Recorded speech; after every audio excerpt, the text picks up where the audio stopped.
24/7 at Channel 115. Mexico has got to help us at the border.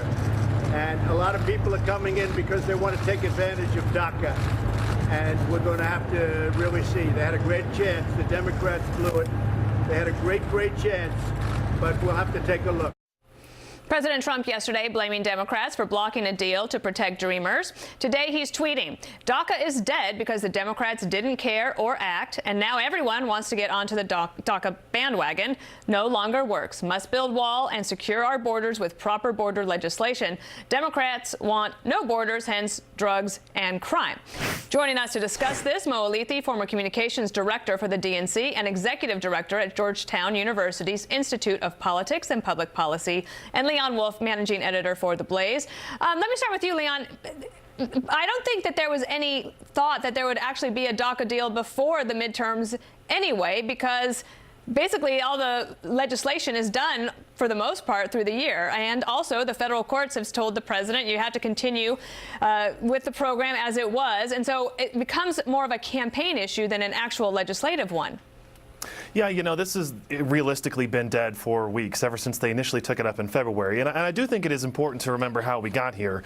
You know, Chuck Schumer did offer to essentially pay for the wall in exchange for, you know, a DACA deal. Now, you can be skeptical about whether he would have actually delivered votes on that deal, but he did offer it. And, you know, what kind of threw, you know, a fly in the ointment was the White House insisting upon kind of dramatically lowering the levels of legal immigration. And from that point on, the whole legislative process was dead on DACA. So, yeah, right now it is essentially just a campaign issue, and I don't know that it's really going to be all that effective for either side. On Republicans, just because I think most of the country, something like 70% of the country, wants the DACA recipients to stay here. But for Democrats, it's just not a high priority issue for a lot of people. That's just not what a lot of people are going to go to the polls and vote for one way or the other. So it really is just campaign rhetoric, I think, at this point. So, Mo, in the omnibus, basically there was $25 billion authorized for the wall, but only about $1.6 billion actually appropriated.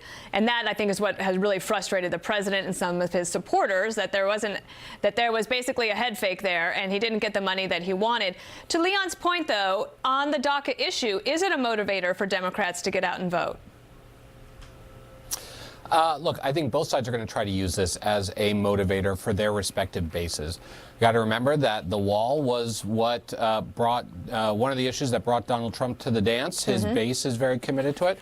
But you got to look on the other side, where Democrats are and the most progressive voters are incredibly energized to protect the DACA recipients. So I think both sides are going to try to use this as a campaign issue. But for the president to call it dead at this point, I think it's more downside for him politically than it is upside. Well, and of course, he could declare it dead today, but then that might be also, I mean, perhaps that's part of the art of the deal. Yeah. In the meantime, you know, the Republicans and Democrats are gearing up for the midterms, and Nancy Pelosi is being featured once again as a star in the ads, especially that Republicans are running against Democrats. 34% of Republican ads in the House feature Nancy Pelosi. That was only 9% in 2016 and 13% in 2014, which is interesting because I think Republicans believe this will really work for them. But Mark Mellman, who's a Democratic pollster, was quoted saying this: it doesn't really add anything to the power of the attack. It's like saying you're a Democrat. I think it's a relative waste of their time, effort, and energy. They are trying to make up for their own problems. Mo, do you think that Nancy Pelosi is a big problem for Democrats, or like with Conor Lamb, can it be surmounted? Yeah, look, I mean, they are Republican candidates are welcome to spend their money however they want. But I'm kind of with Mark Mellman on this one.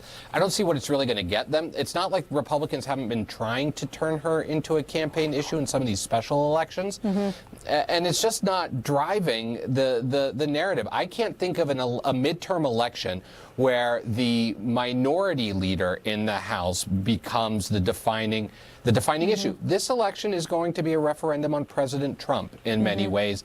I can see why Republicans want to change that subject, but I don't see this being the thing that does it. Well, it might be a really good tool, actually, Leon, to get the base out to vote. But younger voters are saying that they're more enthusiastic about voting this year than they have been in the past.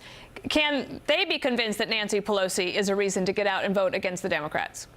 Well, I mean, it's doubtful. I mean, look, Republicans had a lot of success running against Nancy Pelosi in 2010, but there's a very simple reason for that. She had just been Speaker of the House for 4 years. It's now been over 8 years since she was Speaker of the House. People just don't remember. And it reminds me, Republicans tried to run against her in 2006, scaring people about the possibility of Nancy Pelosi becoming Speaker of the House. And it's not effective without a concrete reminder of what it is. If I were advising Republicans, I would say, look, the Democrats are running almost entirely on being anti-Trump. I think they're really hurting themselves by not having a coherent message that's not, we're not Donald Trump. I think Republicans have an opportunity to say, look, the economy is doing well, and more importantly, people feel like the economy is doing well. I would run positive ads on that and ignore this kind of old playbook about Nancy Pelosi, because I don't think that it's going to be effective in terms of scaring people in this midterm election. And every strategist nods and then shakes their head and says, negative always wins, unfortunately. All right, Mo Alithi and Leon Wolf, thank you. Thank you. Thanks.